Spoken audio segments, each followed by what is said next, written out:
ইউরোবন নান্নাং হাসিও।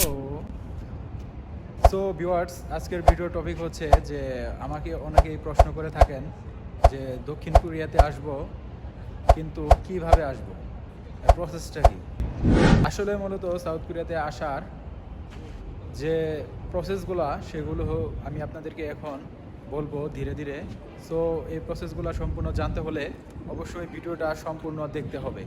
ওকে, আপনি যদি দক্ষিণ কোরিয়াতে আসতে চান, অনেকগুলো প্রসেস আছে। সেই প্রসেসগুলোর মধ্যে প্রথম প্রসেসটা হচ্ছে, আপনি যদি স্টুডেন্ট ভিসায় আসতে চান তাহলে আপনাকে আইএলটিএস করতে হবে।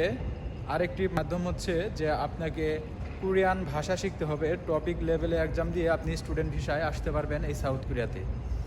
আরেকটি প্রসেস হচ্ছে যে আপনার কোরিয়াতে প্রত্যেক বছর ইপিএসের মাধ্যমে, আপনার ভুয়েসেল এজেন্সি সেটা, ইপিএসের মাধ্যমে আপনি আসতে পারবেন। সে জায়গায় আপনাকে কোরিয়ান ভাষা শিখতে হবে, ভাষার উপর আপনার পরীক্ষা দিতে হবে। আর আপনার আরেকটা সিস্টেম হচ্ছে যে আপনার লটারি আর হচ্ছে ভাষা পারদর্শী, এই দুইটা সিস্টেম।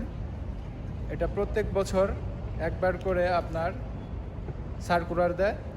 ওই জায়গায় আপনার রেজিস্ট্রেশন করে তারপর আপনাকে দেন পরীক্ষা দিতে হবে। এর মাধ্যমে আপনি আর কি সাউথ কোরিয়াতে আসতে পারবেন। কিন্তু ইপিএস সিস্টেমটা আপনার অনেক লং টাইম, এর মেয়াদ থাকে 2 বছর। ইপিএস কি দক্ষিণ কোরিয়াতে আসা যায়, এর একটি ভিডিও আমি আপনাদেরকে দেখাবো নেক্সটে। এছাড়াও আপনি আরও বিজনেস ভিসায় আসতে পারবেন।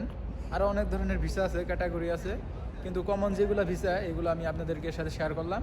ওকে, সো ভিডিও ভালো লাগলে অবশ্যই লাইক কমেন্ট শেয়ার করবেন, আর চ্যানেলটি অবশ্যই সাবস্ক্রাইব করবেন। Tata, bye bye, খামসাহামনিদা।